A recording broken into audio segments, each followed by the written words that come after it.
This is the European Divide Trail,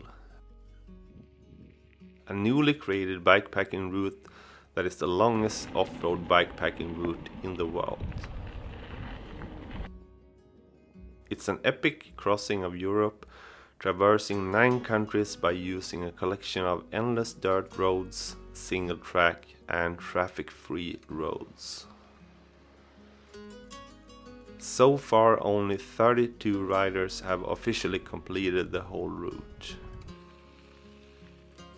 And my plan this time around isn't to become number 33. Instead, I plan to ride the Arctic part of the route and document the ride in a way that will hopefully make you feel like you're right there riding with me. Over the next 10 days or so, my journey will take me from the cold and frozen shores of the Barents Sea, through the vast wilderness of Finland, all the way down to the deep forests of Sweden. This part of the European Divide Trail is characterized by wonderful desolate roads, long distances between towns, and last but not least, the midnight sun.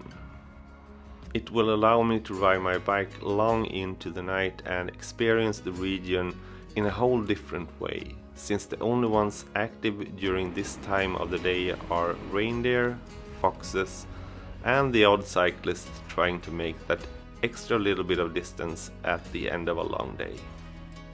In all of these 3 countries, wild camping is allowed and even encouraged, which makes finding campsites, shelters and drinking water along lakes and rivers easy. But the journey isn't all sunshine and rainbows. It's just as much about overcoming obstacles that occur along the road in the form of gates, bad weather, and somewhat gnarly trails. But in my mind, those things only add to the adventure. So join me in this first installment in this series as I make my way south along the European Divide Trail. Hi there, it's Bike Touring Mike here, and welcome back after a couple of months of hiatus. I'm starting a new adventure today. I'm at this place called Grense Jakobselv in the northeasternmost part of Europe, way up in Norway, almost at the same latitude as the North Cape that I ended my tour in a couple of years ago. So what am I doing here at the end of the world basically?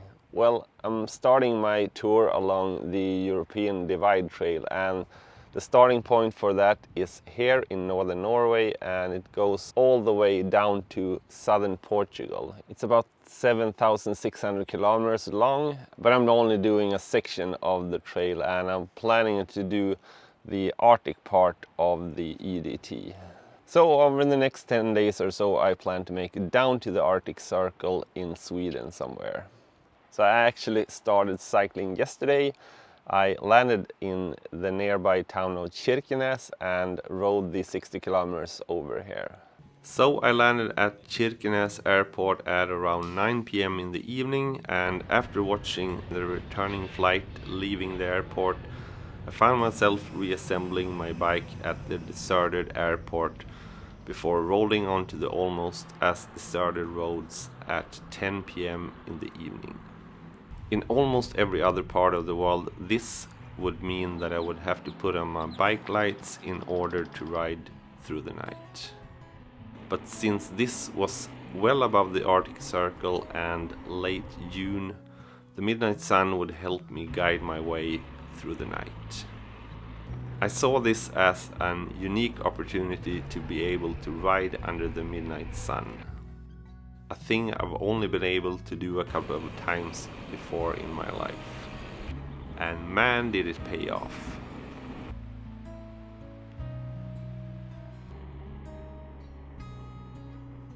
Imagine riding through beautiful roads surrounded by some of the world's oldest mountains. The plan was to make a part of the journey over to the starting point of the European Divide Trail that was located about 60 kilometers away from the airport. I finally called it a night after about 45 kilometers and put up my tent by a frozen lake and rode the remaining 15 kilometers over to the starting point the morning thereafter. And it was pretty tough to get here. I had to climb a lot of hills and mountains to make my way over here. But this marks the official start of my journey along the EDT. So now I just have to make those 60 kilometers back into town, where I'll pick up some supplies that I'm going to need for the next couple of days here along the trail.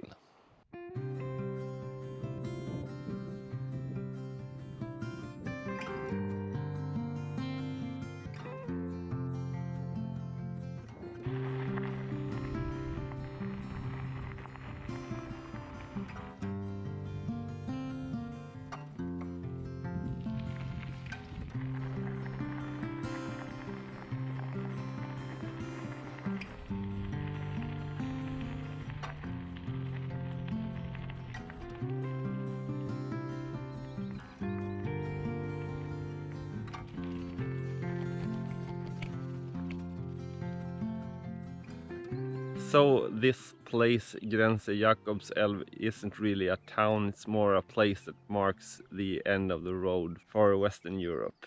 But there are a couple of houses scattered all over the place here, and they even have a very nice church, as you can see behind me here. This church is called Kung Oscar den Andres Kapell, or King Oscar II's chapel, and it's named after the Swedish King Oscar II, who made his way here way back in the time.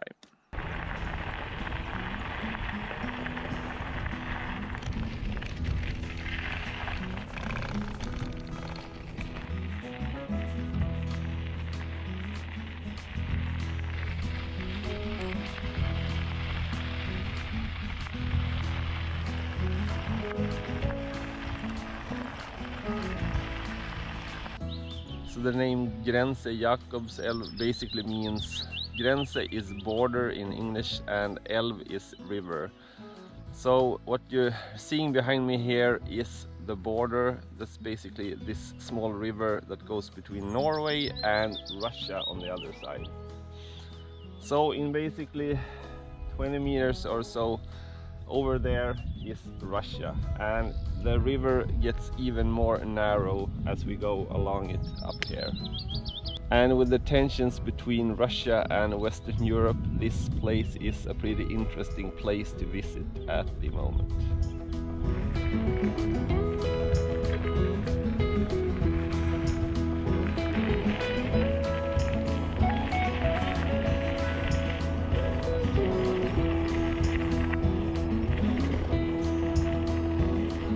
The whole idea of the European Divide Trail is to follow these small gravel roads all throughout Europe.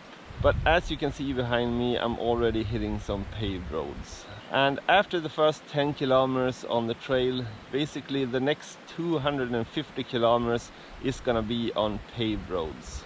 And the reason for that is that up here in the north there aren't that many roads to choose from. So the guy that came up with the European Divide Trail didn't have too many roads to choose from. So now we're looking forward to about 250 kilometers of paved roads ahead of us. And just in a couple of kilometers here, the big climb over this mountain pass begins. And I've already done that last night and this morning, so I know what I'm in for.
So I've just made it to the Russian-Norwegian border station, as you can see behind me here, and even though the gates are open, it's pretty closed for people not living in this area or people that have permits to cross in these troublesome times. And there's a sign back there saying that you're not allowed to cross the border on foot. So as you're gonna see a couple of 100 meters up along this road, some people that try to make it into the EU or Schengen area actually go through Russia, and they pick up some old bikes there and take bikes across, because you are allowed to ride your bike across. So usually there are quite a few bikes just thrown into the woods up here along the road.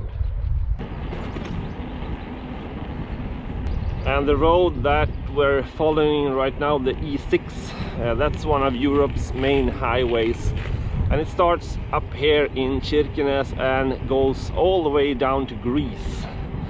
It passes through most of Scandinavia and then on to Germany, Czechia, Slovakia, and further on down to Greece.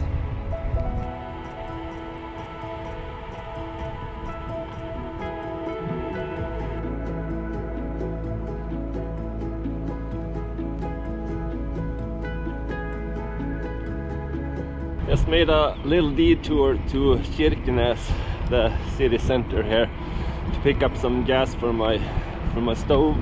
And according to the weather forecast, it's supposed to be a big thunderstorm now in about 20 minutes time. So I'm aiming for the next town, which is about 5 kilometers away from here, and hope I make it there in time before the worst of the rain.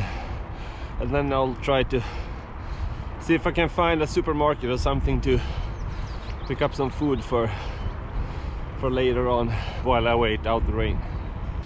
The thunderstorm passed pretty quickly, and after I had my combined supermarket and snack stop, I left the small town and headed out onto the road again.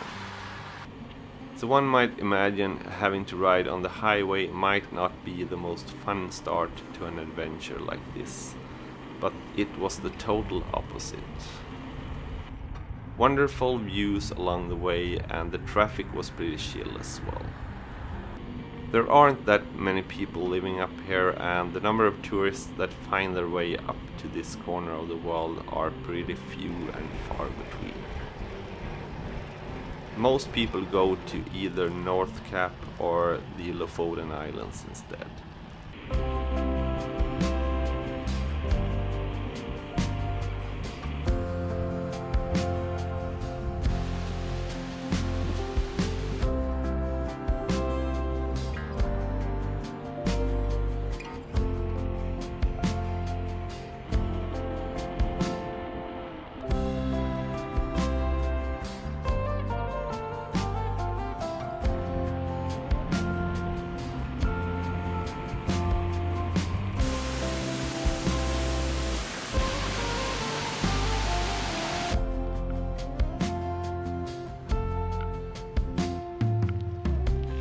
About 2 hours later, I found a nice little rest stop by a river, so I decided it was time to stop and have my dinner. The rest stop also marked a fork in the road where the E6 highway continued north toward the North Cape, and the other smaller road would lead me up over a mountain and later toward the Finnish border. Well, the sun finally came out again, and I was able to enjoy pretty nice riding here in the late afternoon. So I stumbled upon this rest stop by the fork in the road, so I thought I'd make myself some dinner. It's about 6 p.m. in the afternoon now, so I'm probably gonna have dinner here and then head out and make a couple of more miles before I call it quits for the day. And today I'm gonna enjoy a nice taco stew. So I'm just waiting for the water to boil up, and in about 15 minutes time it's dinner time for me. full and ready to hit the road again. Here on the Arctic part of the EDT, it's super important to plan your meals since the supermarkets are far and few between.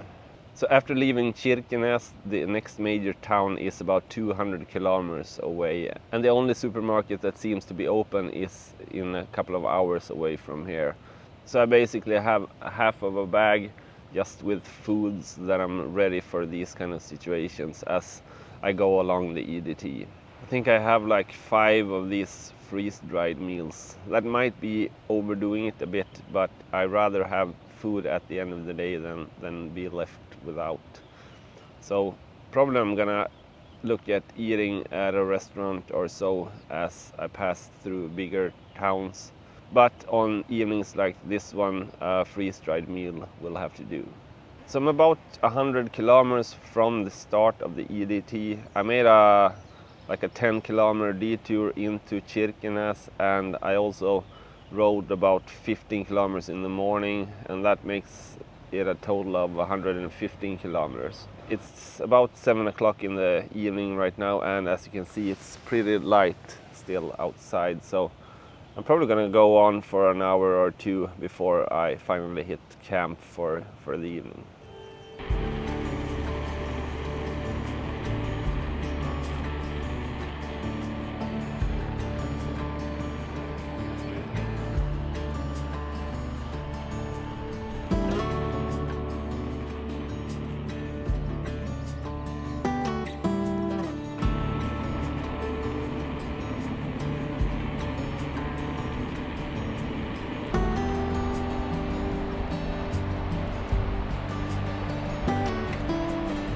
I guess I didn't check the map good enough back there when I had my dinner.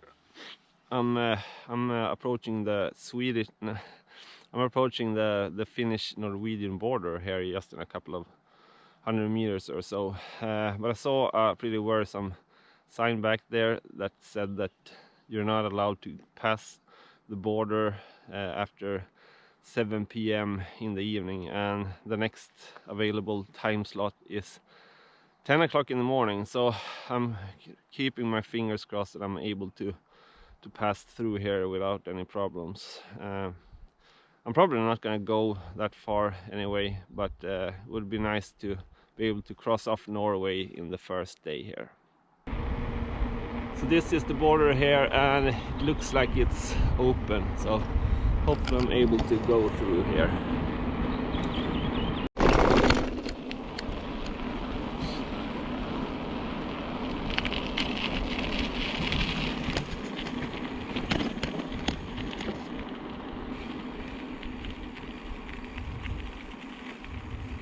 Suomi, Finland. So I made it to Finland. Woohoo! Checked off Norway in the first day, and it's always sad to leave Norway since it's such a super destination for bikepacking. So if you haven't come here yet, make sure to look up Norway for your next bikepacking trip.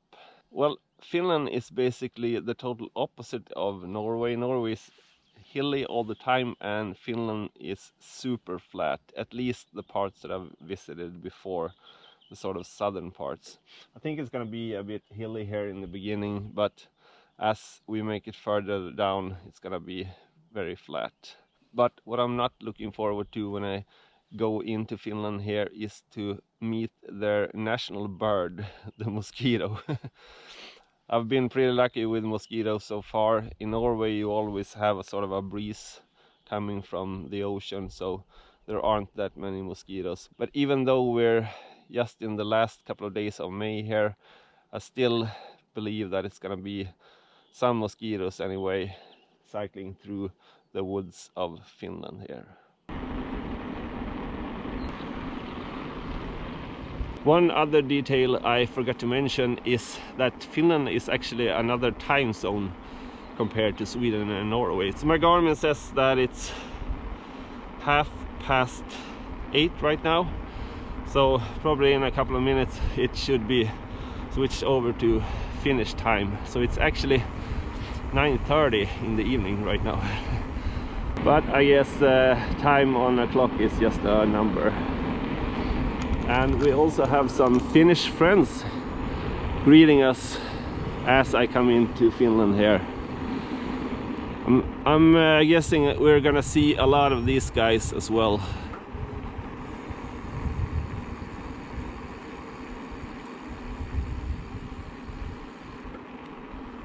Yeah, the time switched over to 9:30 as I suspected. So we're passing through this little town here, which I'm not gonna even try to pronounce. And this little town has two small supermarkets, but they're closed for the evening and they don't open until 9 or 10 or so in the morning. So I'm just gonna ride through this town. The next supermarket is in 140 kilometers, so you can start to see the logistical problems with making these kind of adventures up in northern Scandinavia. So we'll see if I make it all the way to the next town tomorrow, but I mean, I still have a lot of food in my bag, so I'm not that worried. A lot of rabbits in the evening now. I think I saw like 40 rabbits just last evening. So I'm guessing these two supermarkets are kind of border supermarkets for the Norwegians to go up here and buy some cheap food from Finland. We have a lot of these in Sweden as well, up in the mountains, because the prices are quite steep over in Norway. So this place is basically in the middle of nowhere. So I'm just gonna ride through this town and see if I can find a nice spot for the tent in maybe half an hour or so. So I found one of these roadside maps, and I really love this because it's a great way to show you where I'm going in the next couple of days. So I'm up here now in this town. I think it's called Nätämy, and I'm just gonna follow this road all along this lake called Enare Lake, and that's Finland's largest lake, and that's a pretty big feat because Finland is the country of 10,000 lakes. So I'm gonna go down to the town that's also called Inari. Probably gonna stop there to buy some food either tomorrow evening or in the morning on the third day. So that's where the real adventure begins, because the paved roads ends here in Inari. So I'm just gonna follow some small gravel roads all the way down to Sweden here.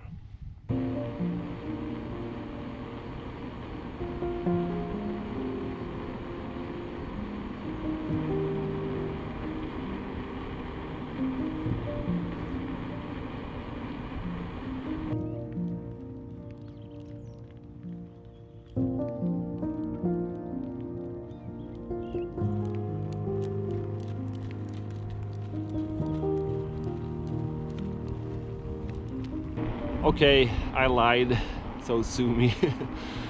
I told you that I was gonna probably stop a couple of kilometers or minutes after the border crossing, but it's so fantastic cycling right now. As you can see, the sun is very much still up, and I've also got a nice tailwind carrying me along the road here, so my legs feel pretty fine. It's 10 o'clock right now, Finnish time, but I made about 140 kilometers for the day, but I think I'm gonna carry on for an hour or so.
So I finally called it quits.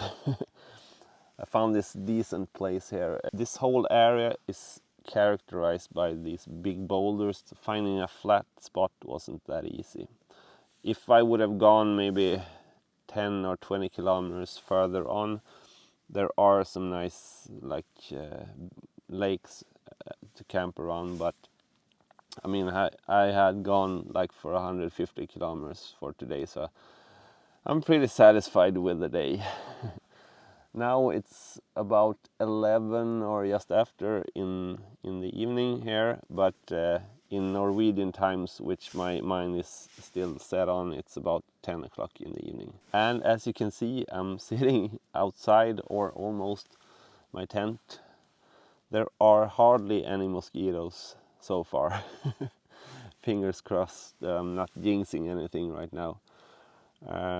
That's kind of why I decided to go on this bikepacking trip here in the end of May or beginning of June, to avoid most of the mosquitoes, since I knew I was going through probably one of the most mosquito infested areas in Finland. I wanted to go really early or really late in the autumn to avoid most of them. And just as I'm talking about them, you can see one right here, but that's still just one mosquito. So this has been a pretty varied day, both with the hills and the lovely scenery in Norway. And once I crossed over the border to Finland, things really changed a lot, and it got a lot flatter, and I was able to do some really relaxed cycling here in the evening. So I think I have about 120 kilometers or so to the next town, Inari. So I think I'm gonna make it there tomorrow before they close the supermarkets at 6 o'clock. It's a Saturday tomorrow, so they close a little bit early. And even though supermarkets are still open in Finland on Sundays, I still need to stock up on some food, since there are basically no supermarkets in the next 250 kilometers after the town called Inari. So I hope you've enjoyed following along on this, the first day on the European Divide Trail, and I'll hope you join me next time when I discover Finland some more. And if you enjoyed following along in Norway, you might want to watch one of my trips that I did in the Lofoten Islands, which is really spectacular place in Norway. And you can do so by clicking the link up in the corner here. Otherwise, until next time, have a good one.